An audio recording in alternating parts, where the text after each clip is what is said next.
Has one former pass-catching bust reached must-start status in the FFPC main event championship round? Which Eagles should be trotting out there with Gardner Minshew tossing the ball to them against Dallas? And do you trust one AFC East receiver a week after his big gaffe? Plus, the 21st place team in the Football Guys Players Championship regular season, Rick Kaufman, will drop by to talk about Tyler Algier versus the Ravens, whether Pat Freiermuth rebounds against the Raiders, and much more. We've got a great show for you. Farrell Elliott is here. I'm Eric Balkman. Happy holidays, and stick around. Your high-stakes fantasy football hour officially starts now. Stay under pressure. I've seen greater men than neither lesser.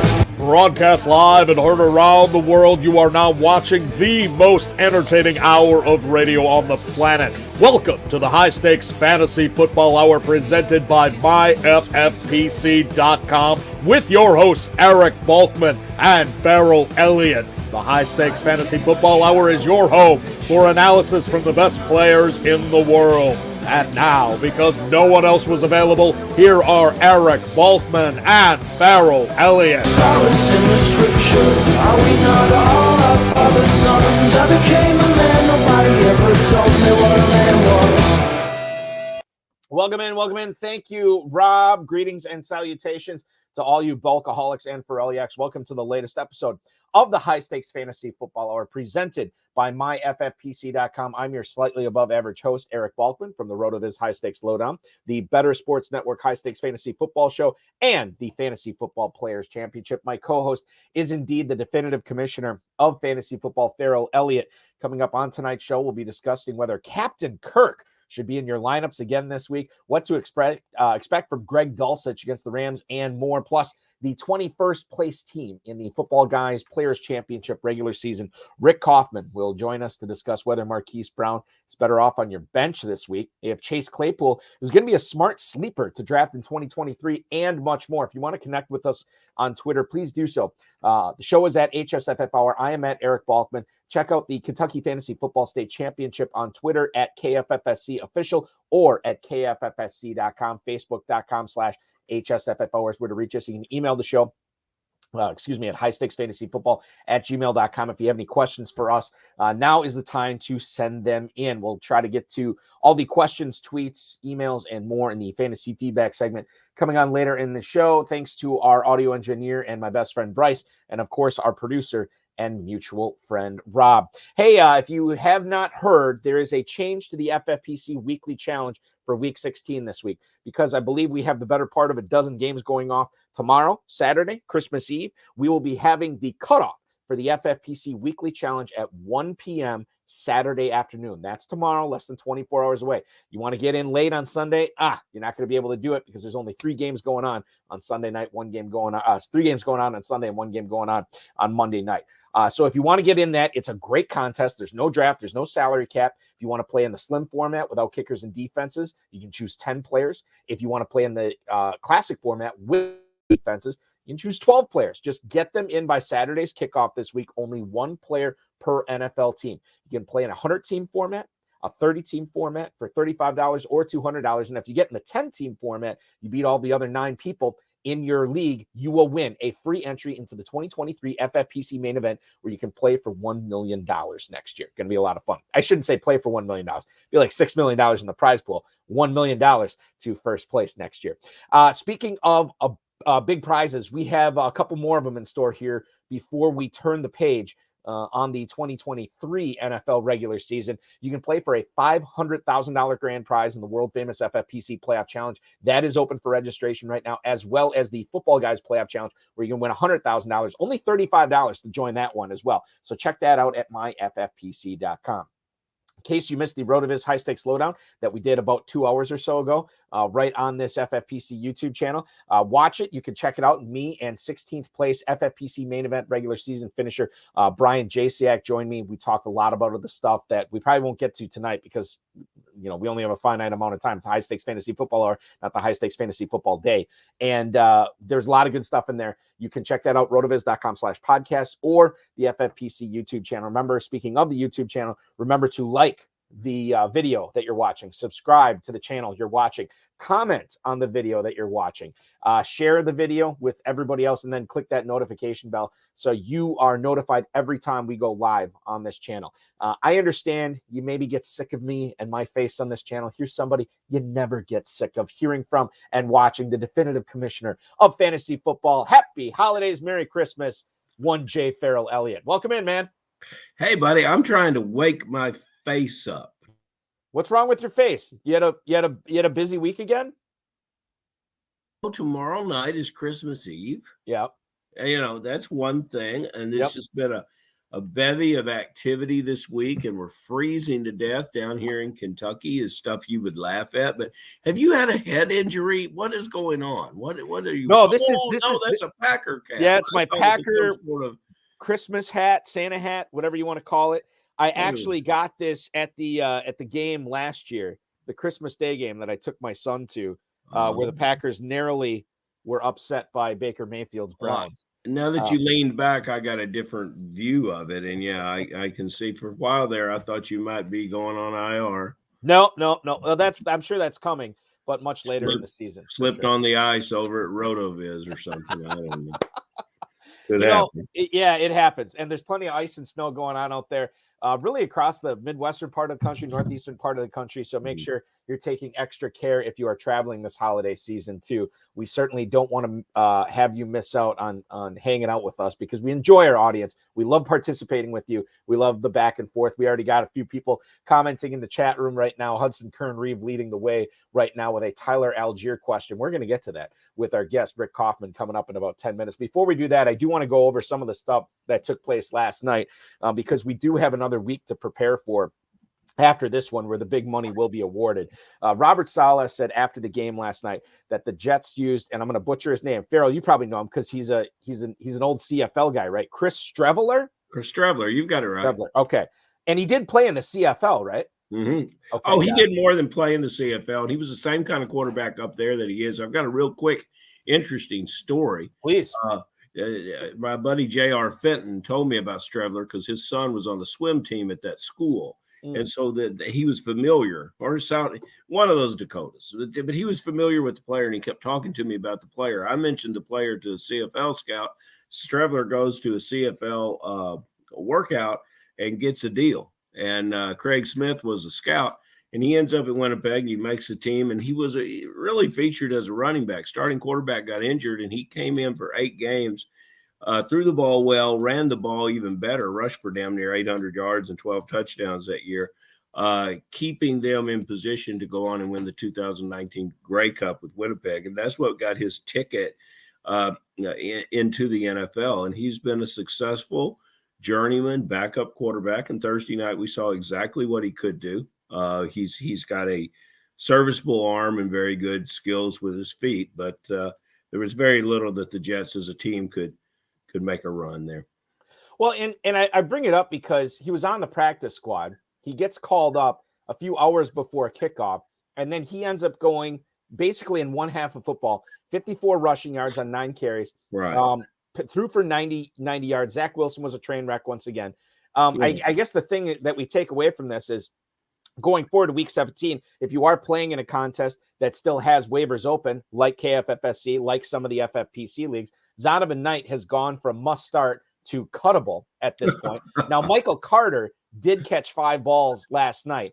And I know if you're hit with injuries, I think he's best as a desperation guy. Farrell, what do you make of Garrett Wilson right now? Because Garrett Wilson carried a lot of people through different parts of the season. And now people in the championship round of the main event, the Football Guys Players Championship, the Kentucky Fantasy Football State Championship main event, you're looking at Garrett Wilson as a guy who was locked in your starting lineup. If it's Streveler or even if it's Wilson next week against, I think they play Seattle. I don't know what you're doing with Garrett Wilson. Can you shed some light on this? If you get Mike White back, you can play him. Yeah, with Streveler, Chris is a change of pace guy, and he's not going to necessarily light up the ball through the air. It's a good possession receiver game, supplementing the run game. He's not a starting quarterback in this league right now. He came in and gave the team a little jump, and that's what it was. Mike White, you've got to, we talked about it before, Balky. The training staff has to rally for the New York Jets and get this player healthy and get him on the field. It's a full team to make this work. And that's what everyone who's in business with the Jets need is Mike White to return to the lineup. We have a question right now from the YouTube chat. It is from noted KFFSC Shark and former guest of this show, Stacy Perez. She wants to know, of course, Stacy has a loaded team, as she always does. She has to bench one of these players here, DJ Moore, Deontay Johnson, Devontae Smith, or Jerick McKinnon. Now, Hudson has already chimed in the chat. You can't bench McKinnon, and I'm with him. I think McKinnon is for sure locked in starting here. So it comes down to Moore, Deontay Johnson, and Devontae Smith.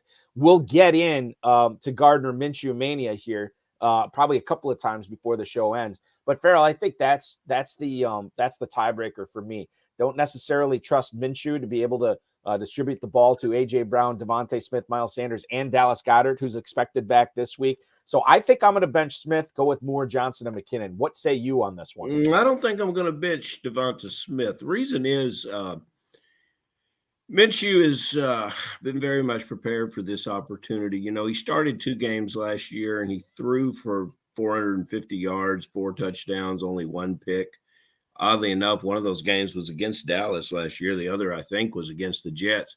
He's a capable quarterback who has accepted his role as an understudy and has probably prepared for this all year. When you're a quarterback like Minshew, you understand backing up a player like Hurts that at any moment your opportunity could come. And it's more likely to be injury-based than skill-based. So now he gets his opportunity, and he is playing behind the premier offensive line in football. And I've watched so many quarterbacks struggling to try to get time to throw the ball. And that's what Minshew will have. And he's accurate.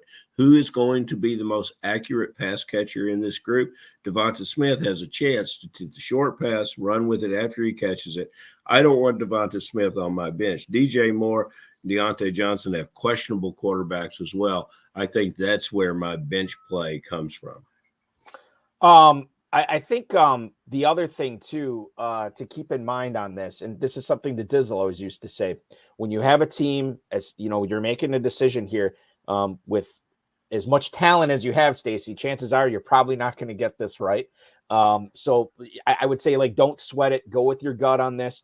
I'm going to say bench Devontae Smith. I think Farrell made a pretty good case against it. And in fact, Zach Kruger from NBC Sports Edge and RotoViz, who was on the High Stakes Fantasy Football Show with me on Wednesday, download the app in the App Store or Google Play for free right now if you want to watch that. He defended Minshew for about 2 hours, Farrell, and why he gets a bad rap, but he thinks that he can still make all these Eagles guys relevant on Saturday. So tomorrow, which we should see. And Hudson's pointing this out too in the chat right now. Dallas secondary didn't look exactly like world beaters last week. So there is something to be said for Devontae Smith. Hopefully that helps you out. Stacy, I have a new nickname for Evan Engram, Farrell. What? Evan Engram is now known as the Thief because he is going to be stealing a ton of cash from some NFL team that is going to give him an exorbitant, egregious contract in free agency this offseason. Never seen this guy do what he's been doing this season. The last 3 weeks, he has been unbelievable.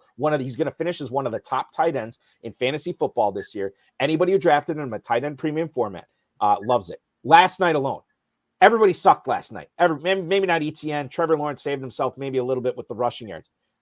Evan Engram, 7 catches, 113 yards. He looked awesome. 26 catches for 332 touchdowns in the last 3 games. It's absolutely insane what he's doing right now. He's been doing it all season long. I'll tell you this right now.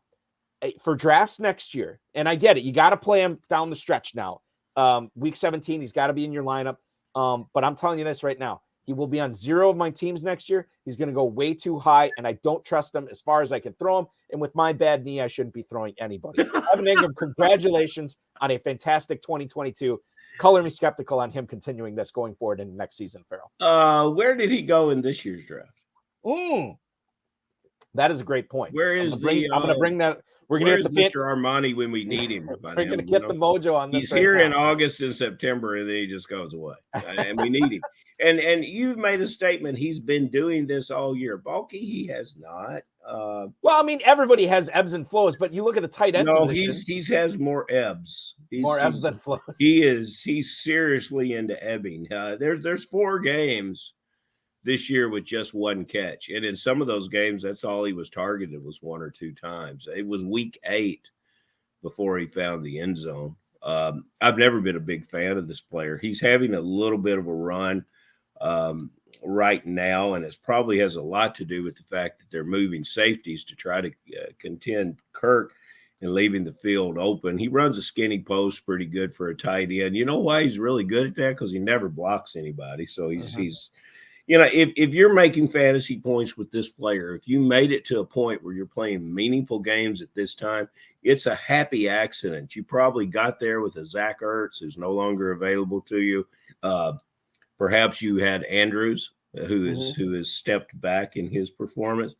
Evan Ingram, yes, he's put together a short resume of 4 games, and it has been impressive. It's not as impressive as, say, what you might have from Johnson at New Orleans.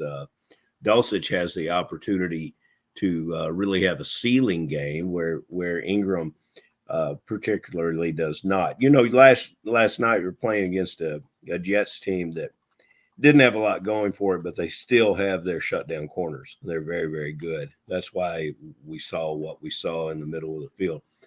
Not to continue beating up the fact on Evan Ingram, but yes, he's having his best year. He'll probably end up with 70-plus catches. He might have already caught more balls this year than he ever has in the NFL. But he is those are numbers that you can't live with during the regular season because this is a happy accident that he's being successful right now. Shout out to Bob Ross for the happy accident. I am looking right now, trying to find his career stats. So right now, 68 catches on the season, 723 yards. The most catches he ever had in his career before this was his rookie year in 2017 when he had 64 and 722. He had 6 touchdowns that year, so he's already broken his record for most catches in a year and most yardage in a year. And he's still got another 2 games to go with Jacksonville. Yeah, and I'm all for him. He's never impressed me as a particularly try-hard kind of guy. And I'm not watching Jacksonville every week, and I'm not watching every play. And he may have found a culture and environment and a coach that he can live with. But I just no, if he goes high next year, those numbers as it compares to some of the tight ends that you expect to make those numbers, it's not the same kind of contribution. Evan Ingram, by the way, according to the Fantasy Mojo, fantasymojo.com, at Fantasy Mojo on Twitter, Darren Armani providing this data. He went off as the 20th tight end off the board at the 1303 on average in FFPC main event. And so those guys that have him, there's been not necessarily any reason to cut him. And you've waited around for this, you still would have had to guess that he would have had the good for, we're on a 4-game run. So you would have had to got hot for the first game. Maybe you've had 2 or 3 good games in a row with him, which is more than I would have thought you would have got out of it. Yeah. And the other thing too, is keep in mind that the tight end position has been awful this year. So, and you mentioned those games that were clunkers. I think outside of Travis Kelce, hasn't everybody had games like that too? And then now next year, you're going to be paying a premium for it. That's the part I struggle with is I'm fine with him in the 13th. Now he goes in the 13th round again. I'm all over. He's going to be going in the single digit rounds. And that's my problem. And he's a free agent too. So we don't he could stay in Jacksonville. He could end up elsewhere. And if he ends up elsewhere, then you got to consider new coach, new offensive coordinator, new quarterback, new everything. And then where are you at on Evan Ingram? That's the part that gets confusing to me. Brandon Cooks is questionable for the game against Tennessee tomorrow, according to Aaron Wilson on Twitter.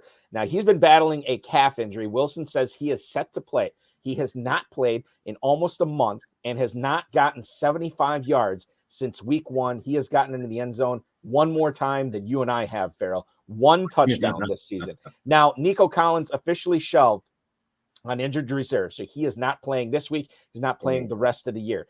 The problem for me is, well, there's several problems with this.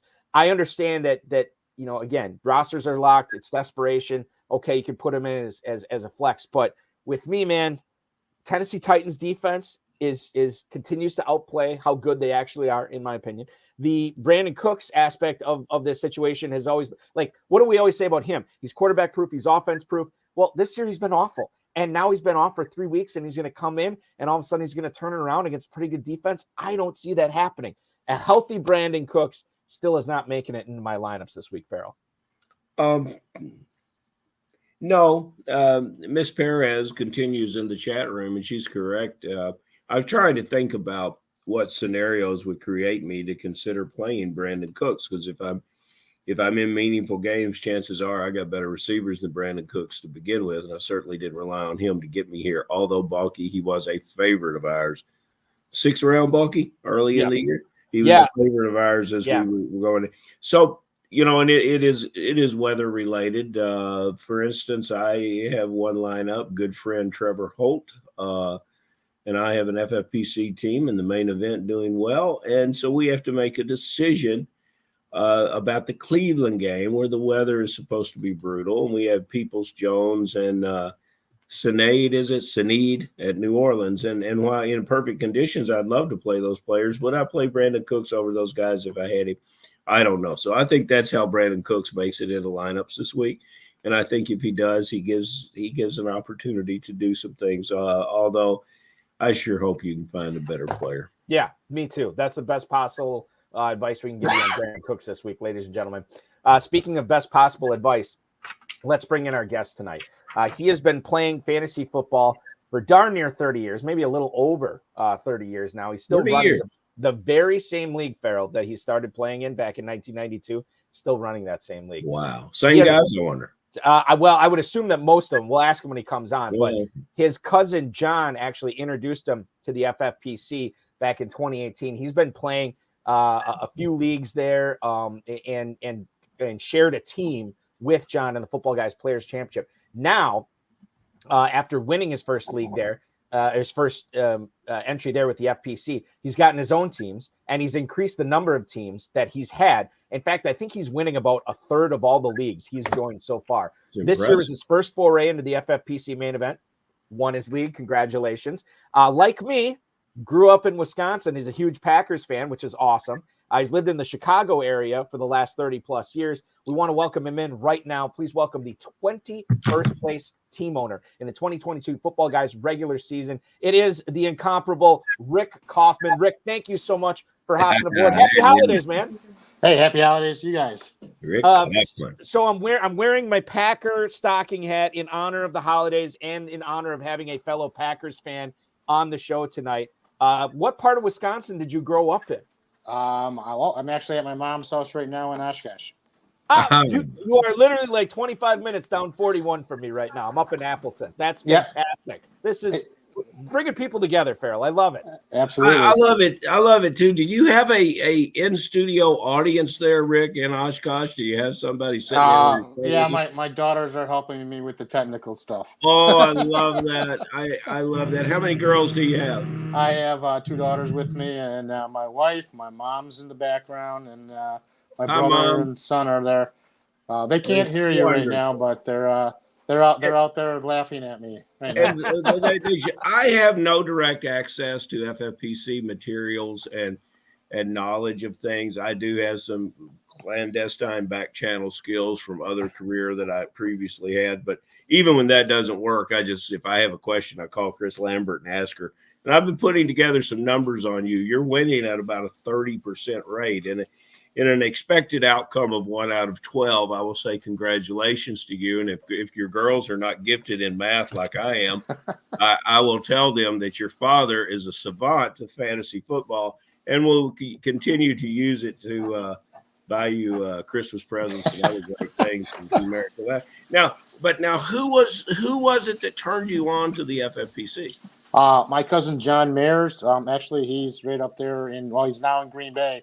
But I believe Eric, he said that he's friends with you on Facebook or something like that. Yeah. And I know that you guys interviewed him about 3 years ago when he was having a good season. And he brought me in. My brother also plays as well. and he plays with FFPC, and he's got a couple leagues. He didn't do as well as I have done this year, so I'm holding that over his head. But yeah, we're and he's not on the Christmas Eve show either with us. And so there's a couple things. First of all, I have two goals for the upcoming year, 2023. And I don't think it's too early to talk about that. The first is I would like to approach a 30% win rate in the FFPC. That would be one of my goals.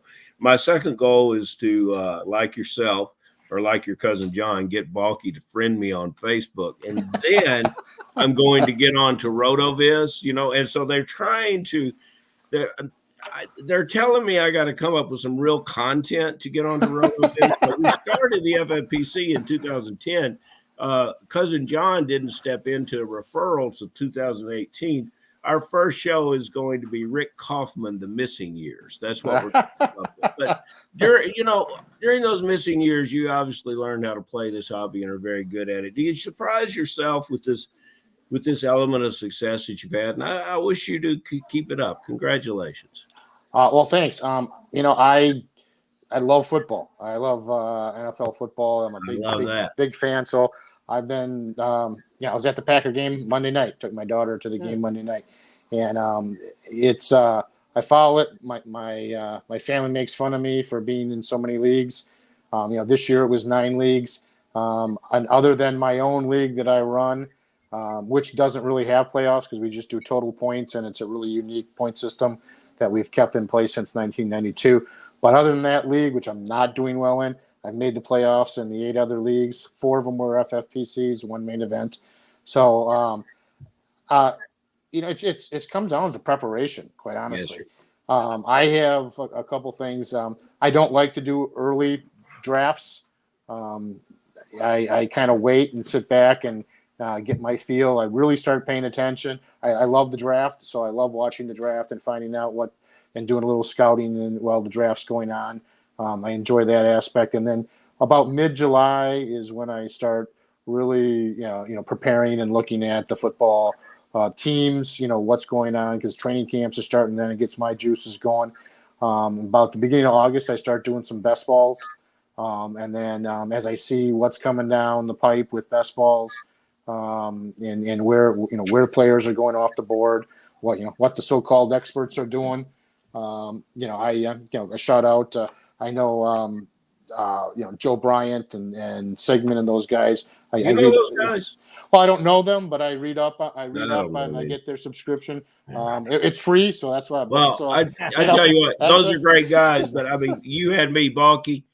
Rick had me at I love football. That tells me all I have to know. As soon as he said that, I love football, that explains everything to me, because I think that's the key thing of what you have to have. Yeah, you're among friends here with that, Rick, for sure. Yep.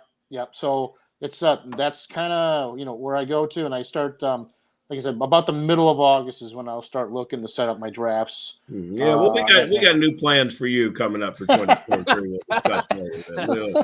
We're going to upset that schedule. Well, listen, when you win the $500,000 this year, Rick, that you're going to be able to afford to draft earlier than maybe you're comfortable, but it's going to make it easier for you to repeat in 2023 for sure. All right, so let me ask you this: little baptism by fire here. Our resident Ivy League professor, Hudson Kern-Reeve, is in the YouTube chat right now. He wants to know if we expect Christian Watson to return to form this week. And I'll tell you this, as far as when I look at this Dolphins-Packers game on Christmas Day, I don't know if you guys have noticed this. The total on this has gone up by 4 or 5 points throughout the week. So apparently the over money is coming in right now. Buffalo was really successful throwing the ball to their running backs and tight ends. Josh Allen was this past week. And I'd like to think that the Packers can replicate that, maybe not with the tight end, but with the running backs for sure, with Aaron Jones and Dillon. So I almost think not only is the idea to keep Tagovailoa, Hill, and Waddle off the field, but you want to control the clock and have your best players out there carrying the rock. And that's it starts with Aaron Jones. And it also it's going to continue with A.J. Dillon. Now, I'm not going to say that Watson is not going to be part of the game plan, but I would think that maybe he gets in the end zone, maybe he doesn't. I'm more bullish on Jones and Dillon once again this week than I am Watson. So I'm a little bit nervous about starting Christian Watson this week. Rick, what do you think? I agree with you. I think if Lefevre would if he Jones is the guy I kind of set my draft strategy around. And in the FFPC, I have him on 3 of my teams. When they use him and they use him properly, the Green Bay Packers win games. Problem is they don't use them that way. And then you get Aaron Rodgers trying to go off and be the stat quarterback that he is, and he wants to do his own way, his own thing. I think you need to pound. I 100% agree with you.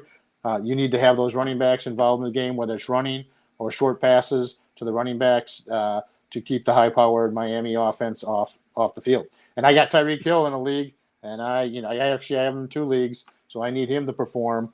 But, I think you will. But I little leery of the wide receivers for Green Bay. But I do like both Dylan. I have him in 1 league. I have Aaron Jones in 4 leagues. So I'm hoping that they do something right for a change, because this year has been a lot of bad decisions by the Packer coaching staff. Yeah, a lot of bad decisions by a lot of people involved in Green Bay for sure. I am not personally offended that in the chat room, Hudson Kern Reeve, he didn't address you in the question. Yeah, he addressed the 2 Green Bay experts. I obviously know nothing about Green Bay football. He didn't even mention me. So I will come to something a little closer to home in Louisville, Kentucky. We'll go down to Nashville and talk about where all the receivers are very, very exciting. You said you love football. That makes me be a big Rick fan. But I got to tell you, somebody who's on your roster that will test your love of football is one Mr. Treylon Burks. Now, I didn't roster him much this year, and I'm curious if you moved him on and off your roster from times. But these are August and September dreams that aren't coming true. And do you ever get tempted? Do you ever look at Burks sitting there? And, to me, this has been a nightmare year for this player, and he has a future in this league, and he's going to be good. And as Balky and I were talking about Ingram, I think Burks is a guy you get in business with next year, and it looks completely different. But his 25 catches, it's unremarkable, and he's, but people talk about those 25 catches like he's a Christian Watson or something like that. Your thoughts on Burks? Is he just your 19th player that we're never going to see on your roster? Or do you actually consider getting this guy in a game? Well, I do have him rostered in 1 of my leagues, but I can't trust him right now. I mean, quarterback change. It's to Willis. He's, I'm leery of that. And quite honestly, it just comes down to who else I have to play, and I've got better options to play. So, and the band is playing its last few songs. If you're not going to dance with him, pretty soon, right? I mean, I do like him. I think he is, their stud receiver going forward, and he'll be high on my board next year. But I mean, right now, I can't play him based on who else is on that particular team. He's a great mismatch receiver that plays with burst, and it's just it's a lost year. Sometimes with rookies, that's what happens. Well, he's a mini me of AJ Brown. I mean, and that's they let the AJ Brown go. I don't think I would have ever done that, but they let him go. They traded and they got mini me, and he just needs time to develop. Yeah, and the other thing too is, and people forget, he missed time with the concussion obviously this year. Any missed reps, any missed game time, that always hurts. Lost his inhaler. He lost, in preseason, right? Like he was having lost the general manager his job. In first place, Farrell, what happened with John Robinson? How do you have your team in first place and you get fired? Well, was there stuff going on that we don't know about? I have to be diplomatic here. It's very difficult to do that on 3 shots of bourbon and half a bottle of coffee. But I will tell you that that there's a history of decisions there that you just stack them one on top of each other and then it falls down. That's how it would happen. Okay. Yeah, I was surprised on that as well. Like, I can't believe you let a winning man, a GM, go. Yeah, it was surprising to me. I'll tell you what else. I was talking with Brian Jasiak on the RotoViz High Stakes Lowdown right before this tonight, and we were talking about Pat Freiermuth because he, like you, a really successful regular season in the main event this year, Rick. He and his brother didn't take a tight end until the 8th round. They get Freiermuth, and it's pretty much worked out for them most of the year. Obviously, not every single week with Freiermuth. And he really killed owners last week. Didn't even get a target. But now, as we look at his matchup against the Raiders this week, how confident would you feel? How confident should FFPC players feel about rolling him back out there this week against Las Vegas, even though he never saw the ball last week? Well, I think you're getting Pickett back, and Pickett likes him. Where, if you notice, the last 2 weeks, Deontay Johnson was on fire because he was getting the targets. Underneath Pickett, he wasn't getting really all the targets. So there's a decision you got to make: is where's Fairmouth going to be? I mean, who else do you have on a roster?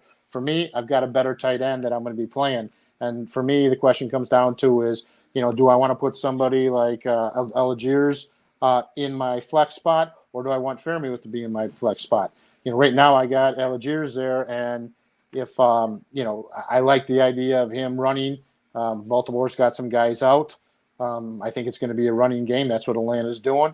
They got the new quarterback in there, so they're even running more. I think once again, I got till tomorrow at noon, but I think that's the way I'm leaning. But with Pickett in there, I think Fairmouth's to play. And I'd be a little leery of Johnson, though, as a receiver. I have to start him in 2 leagues, but I'm leery of that just because of the quarterback change. That makes a lot of sense to me. I'm okay. Yeah, I was right about Burks. Balky and Dave Turp were not. I was right about Burks. So let me go to one that I was wrong about. And he flashes, and it's not his fault with what's going on in Denver this year, but Cortland Sutton. We started the show talking about a tight end that's caught fire. And has had a few good weeks. And I suppose what we're looking for here in the next 2 weeks is the potentiality of some of these receivers who might be the third receiver to actually catch fire, kind of like Zay Jones did last week. So let me ask you this. Cortland Sutton, is there any way that this season of one touchdown and maybe 60 catches can be saved, or should Cortland Sutton remain buried on fantasy players' benches? Well, I mean, if he's actually playing on Sunday, and you got to wait till Sunday to know that. I mean, they're saying it's a good bet, but and Russell Wilson. I mean, I've got Hurst in one of my leagues, FFPC leagues. My backup is Russell Wilson, so I've got to play Wilson this week because obviously Hurst is out. And if I had Sutton, I'd be putting him in there. In the original, before the season started, I targeted players I didn't want on my team.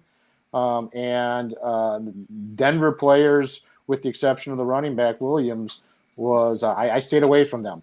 I did not think a lot of Russell Wilson and the changeover.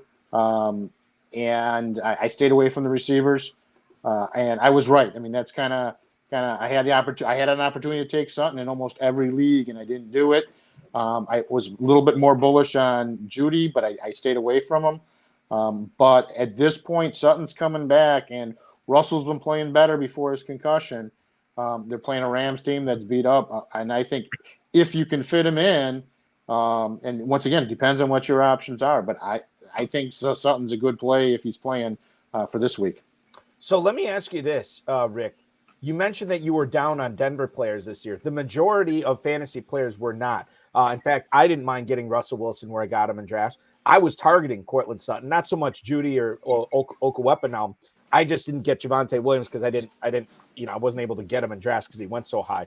Can you tell us a little bit more besides, the fact that they changed or maybe it was just the fact, new head coach, new offensive coordinator, new quarterback coming to Denver. Was that the reason? Just too much change there and you didn't trust it? I'm Wisconsin boy, and I love Russell Wilson. He was at Wisconsin, and he played great in Seattle. But, the last couple of years in Seattle wasn't that good. Pete Carroll's not a dumb coach. He's very smart. And when you kind of look at it and you kind of hear in between the lines what was going on out there, you maybe thought that Russell was losing a little bit. And even proved out in Denver, the rumors were that, he didn't want to run with the ball. Well, what made Russell Wilson great was when he'd run with the ball. He'd run with the ball. It opened up a lot more things. He had one of the best accurate arms on the run with throwing. And he wasn't doing that in Denver. I thought it was. I was actually hoping the Packers were going to trade Aaron Rodgers to Denver, yeah. and we could have, broken the bank and had all these draft picks. But I don't know. I guess it was a gut feeling more of why I stayed away. I stayed away from Harris, the running back from Pittsburgh, and a bunch of the Pittsburgh players. I love Tomlin as a coach, but there was just so many unknowns. I tried to, during the draft, as depending on where I was drafting. Like I said, I had my block of guys that I decided, these guys I don't want on my team, no matter what. And I, for the most part, held them. I did end up with Russell Wilson as a backup, but I drafted him. I mean, I think I got him in like the 12th round or something like that, and he was the backup to Hurts. So sometimes it comes down to your gut. I mean, if you're paying attention, you're watching the year before, I mean, Denver stuck with this guy for 5 more years. I mean, I don't know how you get out of that contract. So they've got a lot to do. Now, I'm not saying that Russell Wilson's done, but you have to watch how he plays. And he's not. He's the reason. I don't think it's Hackett. I don't think it's the receivers. His receivers they've been hurt, but he's got to step up and play better. Now, I do think he's capable of it, but I didn't want anything to do with it going into the season. I see a lot of drafts. It's you see here at the KFFSC, I'm involved with a lot of draft boards, a lot of attention, and I notice that drafters sometimes they'll have a group of players that they want, and then all those guys will slip away from them, and so then they'll take a guy that they really are not very high on, but I think that and they'll tell you after the draft, I didn't really like him, but he was the best value there, and I think he's not really a value if you don't like him. Do you ever go into a draft with a list of players that says, no way. I don't care. They're not going to be on my roster. I'm not putting this player on my roster. You ever go into drafts like that? Well, hear this commentary. He has some value at some draft number. No, he doesn't. If you don't believe in his If you don't like him. If you don't want to play him, if you're never going to play him, he has no value to you. Well, for instance, Harris, the running back at Pittsburgh, I did not want him on my team. I just didn't feel good about him. And now, if he was there in the 4th round, 5th round, maybe. But I mean, there was no way I was taking him in with any pick that I had in the first 2 rounds. But now guys were thinking like I was, and they said, "Oh, I'm not having Josh Jacobs at all. He can't do anything." And they couldn't read the stat line from last year, but that's a whole nother. Well, right, and actually, Jacobs can't do anything, and he just falls and falls and falls, and then you pick him. Yeah. Well, and I was actually probably picking him higher. He was actually my one player. I have him on 4 leagues, 4 of them, 2 in the FFPC and 2 in my other teams. And quite honestly, he's made my teams. I was the number 1 seed in the two other playoffs that I'm in. And based on him, he's had a great year. He was coming into a contract year. You add an element of of Devontae Adams to that team. They upgraded their offensive line. I was a little bit nervous when they were playing him in that first preseason game. Not going to lie. But I had him. I had Aaron Jones high on my list in terms of somebody I wanted on my team. I wanted guys for running backs that could catch the ball out of the backfield. Right. We did. I probably did get a little bit lucky with Jacobs, but I was drafting him probably around higher than what he was going in most drafts because I wanted him on the team on the ones I could get him. So from that aspect, that's where I was. I got Aaron Jones. I got him on 3 of my FFPC teams, and anywhere from that 20th. I think one of them I had like the 18th pick or something like that. So I got him anywhere from the late second round to the middle of the 3rd round where he was still available. Mm-hmm. There's a lot of guys that have a lot of fire with them. Pitts was a player like that for me. I wasn't going to draft him, and you had to pay a high draft spot for him. And I very much like the player and like his skill set. But if you think about how they won last night, Jacksonville versus the Jets, is the quarterback was forced to use his feet. He doesn't do it every week, but he did it last night, and that's how I thought Mariota would win when he did win at Atlanta. And I didn't foresee the season being as bad as it was for Pitts. But my point is that sometimes you just look at what a team's got to do to win, and it doesn't necessarily include your fantasy player's best skill set. So it is his potentiality to be a superstar somewhere else, he's not somewhere else. He's where he is. Well, it's based on the system. I mean, that's what Yeah. it is. I mean, you have to pay attention to that when you draft. For same reason, I got one share of Pitts in nine leagues, one share of Pitts, and I mean, I dropped him here a couple weeks ago when he got hurt. Okay, so here's a new law, Rick, for the Denver listeners: rookie coach, rookie general manager, new quarterback. Let's go somewhere else. But it seems simple, right? But I mean, this isn't new this year. I mean, we've had, how many guests have we had on, Farrell, that told us in the drafting season, you're talking about a new offensive coordinator, new quarterback, new offense, new head coach, and they stay away from him. A lot of successful players have stayed away from him, right? Because that change begets unknown.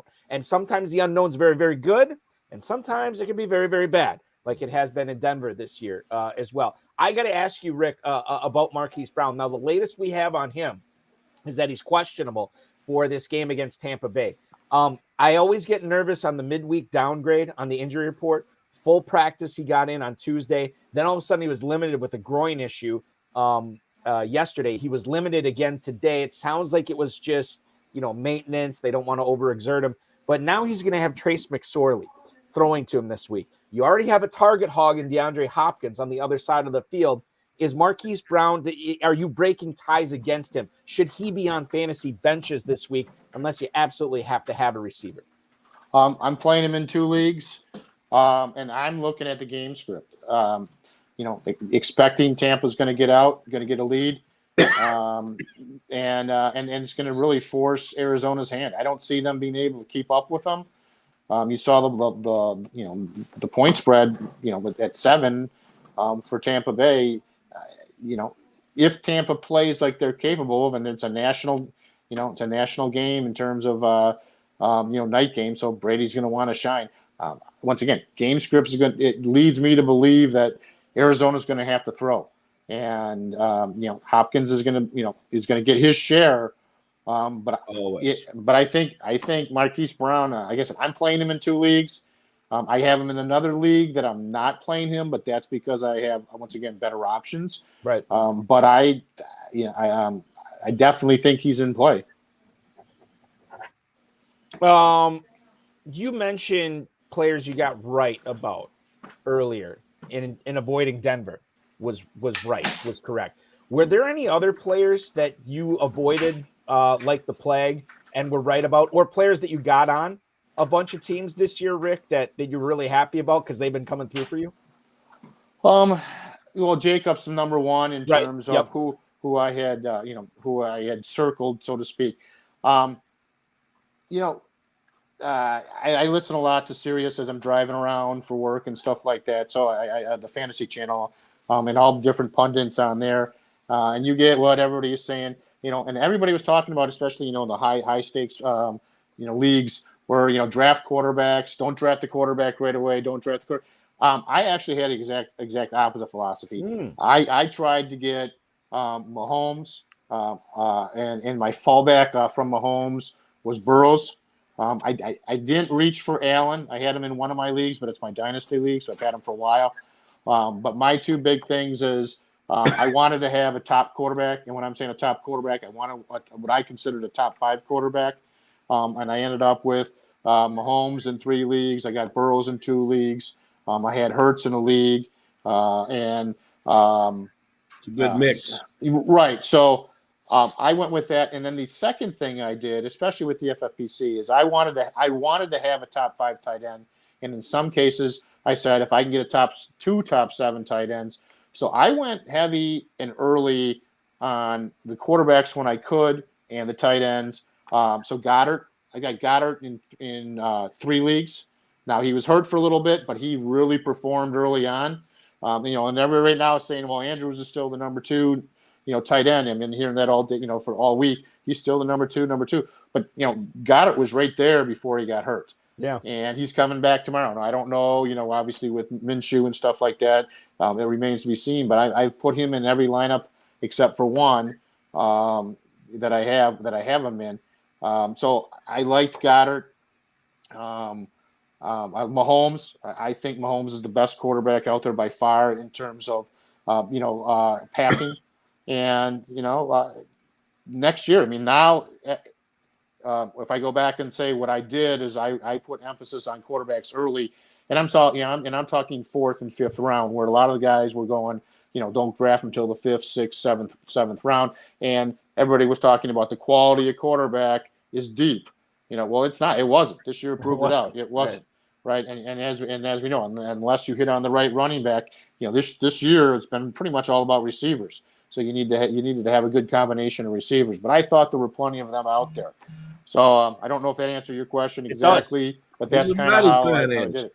I've got a question. I get to when I can speak, I get to ask this question of all the guests, and we've thrown around a lot of names, so you don't get to use any of those names that you've thrown around.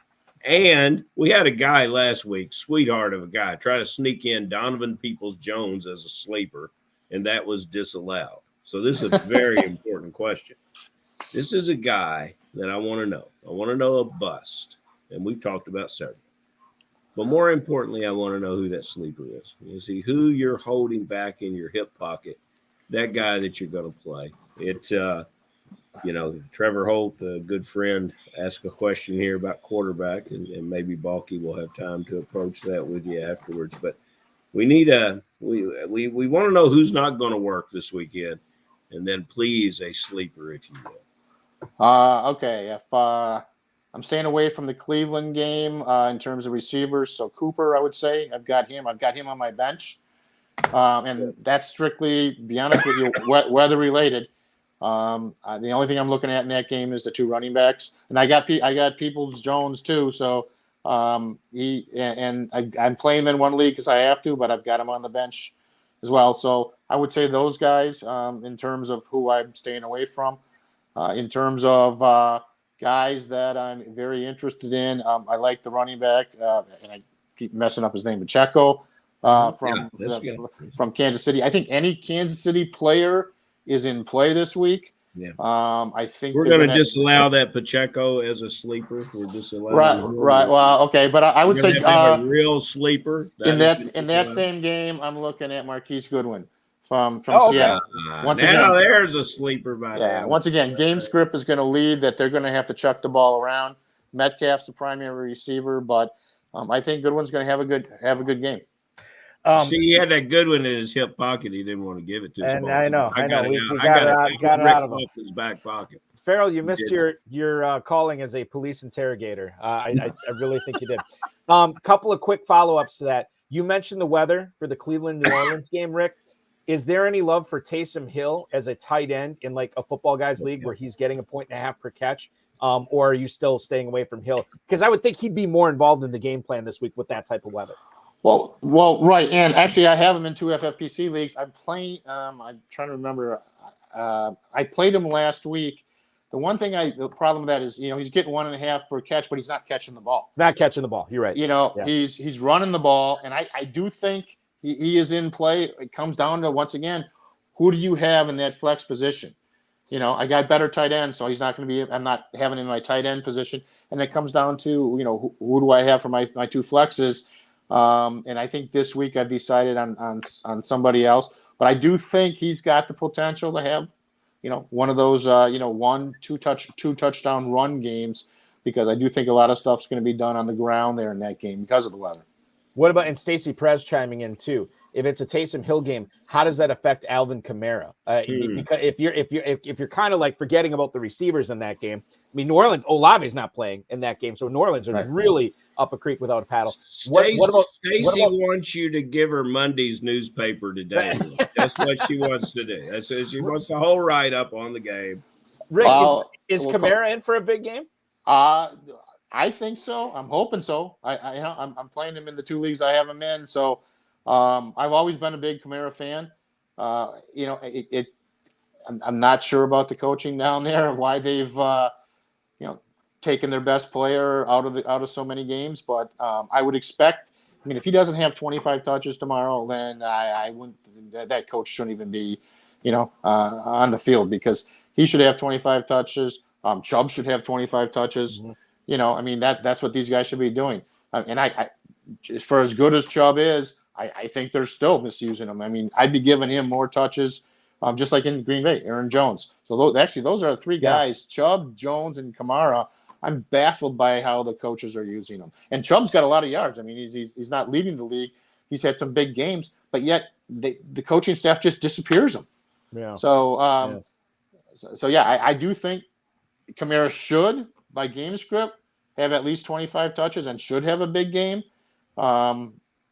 So I would definitely play him. I think he's, a top 5 running back play. I think Chubb's a top 5 running back play tomorrow as well. So, KFFSC legend, Farrell mentioned this before. KFFSC legend Trevor Holt in the chat right now. He's asking about Kirk Cousins. He said, how many quarterbacks would you play over Cousins this week? So now, just to kind of answer this question myself, and I want you guys to weigh in on this. Obviously, the big ones: Josh Allen, Patrick Mahomes, Justin Fields. I'm playing all those guys over him. Herbert, I'm playing him over Cousins this week. It gets a little bit more interesting when you talk about Joe Burrow going to New England, pretty good defense, and then Tua Tagovailoa this week. I mean, Rick, you know the Green Bay secondary, whether it's Joe Barry's fault or whoever's fault it is, they gave up a lot of big plays. And I think that could be the case again this week too. So I think it's closer with Burrow and Tagovailoa. I think I'd go Tagovailoa over Cousins, but man, I'm playing Cousins over Prescott. I'm playing him over Geno Smith. Gardner Minshew, Tom Brady. I mean, all those guys. How do you feel about Kirk Cousins this week? I'm starting Burrows. I'm starting Tua over him. I kind of agree 100% with you. I think, after Tua maybe is where the line is. I mean, Kirk Cousins is like Dr. Jekyll and Mr. Hyde. Mm-hmm. In the same game. Exactly. Exactly. I mean, look at the first half last week. Right. And I love Justin Jefferson. But I mean, there are times where Kirk Cousins, he can't hit, a barn with a cow if he's throwing a cow at it. And Rick, I don't know if you could see this or not, but Hudson Kern-Reeve has chimed in on the message board here. We need a precise operational definition of a sleeper, and since he is in academia, we'll respond to this in terms that he can understand. We're going to refer that to committee. We will. We absolutely will. I'm curious if we can maybe we'll get the dictionary definition on before the end of the broadcast tonight. But quite frankly, Rick, we have kept you on so long. You have been very gracious with your time on a holiday weekend. Congratulations on all the success you've already had in previous years. Good luck the rest of the way. You obviously set up your teams for some big time paydays this year. I want to wish you all the best. Stay warm in Oshkosh. By the way, guys, I forgot I'm wearing my alma mater sweatshirt tonight. University of Wisconsin, Oshkosh, Hail Titans. Wearing that tonight. I'm just up the road from where Rick is right now. So listen, I really appreciate you. Again, holiday weekend. So awesome to have you. Good luck in week 16 and the rest of the way, Rick. You were fantastic tonight. Thanks, guys. And my daughter plays soccer for UWO. So I used to cover that team. It's a good program there. They got a really good program. Absolutely. Yeah, she's got 1 year left next year, and that's how I spend my falls is driving the soccer games and fantasy football. So I remember I used to sit up in the in Titan Stadium in the press box up there covering. They don't have the men's program there anymore, but I covered the men's and women's team. And thank God they were both good, because those are some lonely, cold nights up there, but always tremendous soccer from them. That was awesome. Rick, thank you so much. Appreciate it. Thanks, guys. Appreciate it. Absolutely. Happy holidays. Merry Christmas to you, my friend, and a happy new year to Rick Kaufman, the 21st place finisher in the Football Guys Players Championship regular season. He is loaded for bear, literally. I forgot to bring that up too. He, I think I mentioned it in his bio. He grew up obviously in Wisconsin, Oshkosh, and he has lived in the Chicago area for almost 3 decades. Hates the Bears, Farrell. Absolutely hates them. It's good to know that you can take the Packers fan out of Wisconsin, but you can't take the Wisconsin out of the Packers fan. That's good for him. Truth. Love to hear that. We are up against it here. Let's go rapid fire on these start sits here and try to help some people out. I feel like we need to pay off this Algier question. Let's do that first. And if we still got time, we will get to the rest of them. But Hudson and John Terry, both former guests, all-stars of this program, want to know. They have a situation. I'm assuming this is a team they co-own in an FPC or main event or something. Tyler Algier, Juwan Johnson, Rashad White, Donovan Peoples-Jones. Okay. He did not say how many he has to start this week. So I feel like we should just probably rank them, and we'll rank them like it's a football guys contest, because I think, quite frankly, I think that's what it is. All right, so you have Algier here against Baltimore. You have Donovan Peoples-Jones, who you just heard from Rick Kaufman. He is avoiding receivers in that game. Peoples-Jones is at home against the Saints. Juwan Johnson in that same game on the road in Cleveland. And then the other one is Rashad White, who is going up against, we just heard it from Rick when he was talking about Brady, at Arizona. Okay, so I like White better than I do Algier this week. I think that's my number one guy on this list. I like Algier's better than I like White because he needs to support the rookie quarterback in the running game, and he'll get plenty of opportunities. Okay, all right. So, but Algier hasn't been catching passes, though. Yeah, well, if he runs for touchdowns, it won't matter. Doesn't matter. Okay, all right. So there you go. So he likes Algier. I like White. Farrell likes Algier. Where does Juwan Johnson and Donovan Peoples-Jones factor in on this? Peoples-Jones is pretty late for me. I'd put Juwan Johnson ahead of him. You know what? They've been playing football in Cleveland for a lot of years. If you forget that, ask John Anderson. They've had games with all types of inclement weather, and they will again, and they will this weekend. And I just don't think it's going to be the Armageddon that says they cannot pass the ball. Now, I've been burned on that before. I started Baker Mayfield in one of those games and got 5 fantasy points. But we heard our guest say tonight that he had to start Peoples-Jones. He had no other choice. And so I think that's what you might be down to. That's a player that short passes in the flat, catch and run with the ball. I trust him probably a little bit more than Johnson on the road in the inclement weather. But those are all good questions. Those are all very, very good questions. It's difficult to make decisions amongst those players, but that's what you want. You want to have those players for that 1 or 2 spots that are all contributing ball players. You don't want to have Darrell Henderson on your roster, who's now a free agent. Yeah. And Farrell, by the way, you might have been slighted that you were not asked the Christian Watson question from Hudson before, but he likes your answer here. So that's good. He's giving you the props on that one. You know, I have a feeling that if I were one of his students, that he would like some of my answers, and I would get what I got from most of my professors in college was a gentleman's C. That should be one of my KFFSC team names next year. A gentleman's C. Yeah, I like that. Yeah, it is. All right, we'll go. There's no crime in a gentleman's C. No, there's not. Absolutely. Life is pass fail. It's not A, B, C, D, or F. Henry in Pittsburgh, Raheem Mostert against Balky's Packers, or roll out DeAndre Swift in Carolina. Merry Christmas. It's Henry in Pittsburgh. Farrell, I have seen this movie before when the Packers defense takes on Raheem Mostert. And let me tell you this, it does not end well for Green Bay. Give me Mostert over Swift this week. Mostert all day long. His name sounds like must start. Yeah. Brad in Philadelphia. Another Packers question. Would you start Alan Lazard in Miami or last week's GOAT Jacoby Myers hosting the Bengals? I don't really think that New England is going to be in a position to control that game. And so I think Myers is going to be targeted. It might be a slow first half, but I think he picks it up in the second half. Alan Lazard he was so important in blocking in that last game. I think he had 1 catch, and Aaron Rodgers is praising him for his blocking. He's one of the best blocking receivers in the NFL. Packers win that game through Dillon and Jones. I don't trust Lazard. Give me Myers over Lazard this week. I'll take Myers too, but Myers has earned it. He's got the resume. Lazard has. How many years? Is this Lazard's 3rd year with the team or so?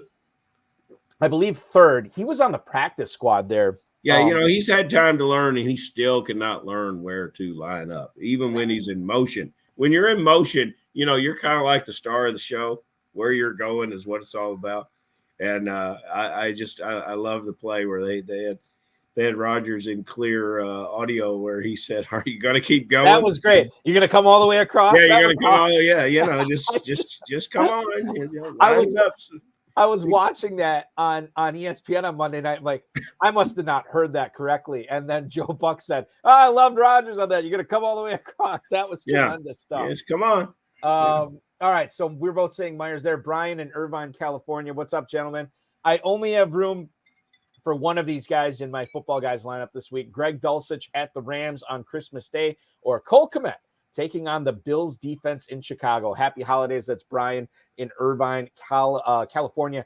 I think, one of the things that Dulcich has been, I wouldn't say feasting on, but I think part of the reason he's been so successful is because Cortland Sutton hasn't been out there. Cortland Sutton's back this week. I lean towards Kmet in a game that Fields is going to want to run, and the Bears are going to want to run. I think they're going to have to pass in this game, and I think Kmet is the beneficiary of that. I like Kmet better than Dulcich this week. You're never going to win anything in any fantasy football league being employed with Cole Kmet. Where is this game, Balky? That is in Chicago. Rams in Denver. Yeah. No, Rams is in Los Angeles. Rams is in Los Angeles. Yeah. Where did Dulcich go to school? He went to UCLA, I believe. Yeah, it's a homecoming for Dulcich. We're going to make it happen, baby. It is going to be a beautiful thing. We're going to tear the roof off of fantasy football points in the FFPC. The Dulcich is my sleeper of the week. Get him in your lineup.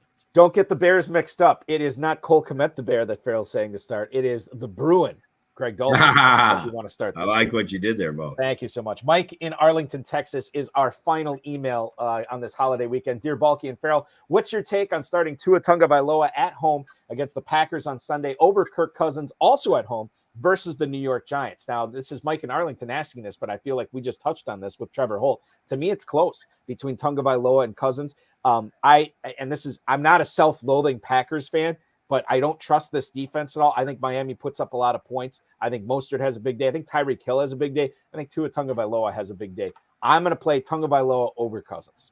If you think long, you think wrong. Pick one of them and stick with it. This is you've got one of the best quarterback opportunities for this week. Just don't worry about it. Pick the guy that you like, that you believe in. Go with God. Go with your gut. That's the this best is possible advice. This is the best gut. When you put yourself by drafting into this situation, that's all you got to do is just go with your gut. There's not a wrong answer there. One's going to score more than the other, but neither's the wrong answer.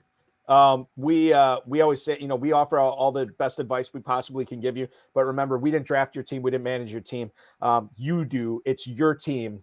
If you don't like our advice and you want to go the other way, go the other way. Okay. We're just giving you our No, they should do what we tell them. Do it. Okay. Well, there you go. So I'm saying I'm being the whole liberal. Yeah, do whatever, man. It's all good. And Farrell's like, no, they're coming here for advice. They're not. They don't want us to soft sell it. All right, we won't soft sell it. I want to thank you, Farrell, because you are playing hurt tonight. Clearly. Oh. Is it that obvious? No, when you said when you're mixing the bourbon and you're making your own purple drink. I've tried everything. I've tried everything I possibly could. No, you sounded great. You did a great job tonight. I want you. My Christmas wish is for you to get some rest as much as you can. I know you rarely sleep and rest anyway, but do what you can and make sure it is a Merry Christmas in Louisville for you and your family. Certainly appreciate you hopping aboard tonight. Same to you, Balky. God bless you. Merry Christmas. Merry Christmas, Farrell. Farrell Elliott, the definitive commissioner of fantasy football. Love that guy. Always love talking football with him. And I want to thank him and Rick Kaufman, our guest. Maybe I'll just pop up, if the roads weren't so bad, maybe I'd pop down to a Kaufman family Christmas in Oshkosh. Like I said, it's 20, 25-minute drive down Highway 41, and I could be there hanging out with them, talking a little bit more ball tonight. I don't know if I'm going to do that because the roads are so bad up here. We got a winter storm warning going until tomorrow at 6 a.m., so I'll just probably tuck in tonight and let the Kaufmans enjoy their Christmas. I want to thank the FFPC, Rob Bryce, and, of course, each and every one of you. We are live next Friday at 10/9 Central for our big, it's our last show of 2022. And by the way, I think I buried the lead on this, guys. I cannot believe I forgot.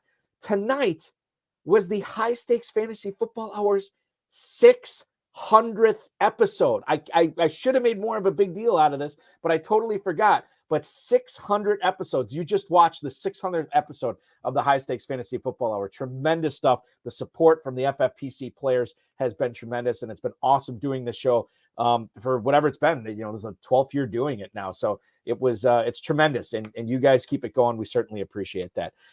In case you missed it, watch the RotoViz High Stakes Lowdown with the FFPC main event, regular season 16th place finisher, Brian Jasiak. That is already live on the FFPC YouTube page, which you're on right now probably, or you're watching this on Twitter or Facebook. It will be on rotoviz.com/podcast if you prefer the audio only version. That is going to be up there tomorrow morning. High Stakes Lowdown returns on Tuesday. FFPC Main Event Championship Round second place team owner Norm Behrens will be my guest on that. That's Tuesday night at 10/9 Central. The High Stakes Fantasy Football Show on the Better Sports Network goes live Wednesday night at 10/9 Central on the BSN app, Facebook, Twitch, Twitter, and YouTube with RotoViz's Curtis Patrick. Curtis was supposed to be my guest this past week. He had to step out, so Zach Kruger from NBC Sports Edge and RotoViz stepped in. We chopped it up for 2 hours on Wednesday night. In case you missed that, download the Better Sports Network app for free in the App Store or Google Play, and then you can watch that. Really fun episode. Zach was awesome. He's going to be back on that show. Curtis Patrick will be on this Wednesday. Play the FFPC Weekly Challenge, no draft or salary cap. Play the classic version with 12 players. Play the slim version with no defenses and kickers with 10 players. Remember, only one player per NFL team. You can play for $200, $35, 100-team format, 30-team format. And if you win that 10-team league, you into the 2023 FFPC main event for free. Don't forget to win a $500,000 grand prize this holiday season with the FFPC World Famous Playoff Challenge. $200 to enter that. $500,000 grand prize payout down to, I think, 1,000 teams in that. And then if you want to load up, feel free in the Football Guys Playoff Challenge. $35 to enter that, and a winner is going to get $100,000. Remember to like, subscribe, comment, share, and get notified. Happy Hanukkah to everybody celebrating already. Merry Christmas for those of you who will be celebrating on Sunday. And I hope everybody has a very happy and safe holiday season here. We will be back next Friday. Your holiday weekend officially starts now.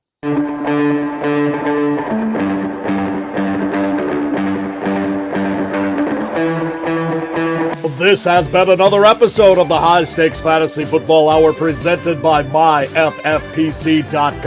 It was broadcast live and was watched around the world. Balky and Farrell will be back next week with more analysis, more interviews, and more advice from guests much smarter than they are. Thanks for watching, and we'll talk with you again next week. Can't remember if I mentioned it on this program or not, ladies and gentlemen, but remember, you have the weekly challenge for the FFPC lineups locked at 1 p.m. Eastern time tomorrow, because we have 11 games going on Saturday. Since the majority of the games are on Saturday this week, the lineups will lock Saturday, tomorrow at 1 p.m. That also means get your season-long lineups in as well. Don't be missing out on that. I know it's a busy time for everybody with Christmas Eve and Christmas, but you work very hard on this team all summer, all fall long. Don't miss out on some fantasy greatness now. Get those lineups in. If you're watching this right now, get those lineups in now, or get them in early tomorrow morning so you can spend the rest of Christmas Eve and Christmas Day with your family. Hopefully the ball bounces your way in the championship round, ladies and gentlemen. Thanks so much for watching. We'll talk with you next Friday.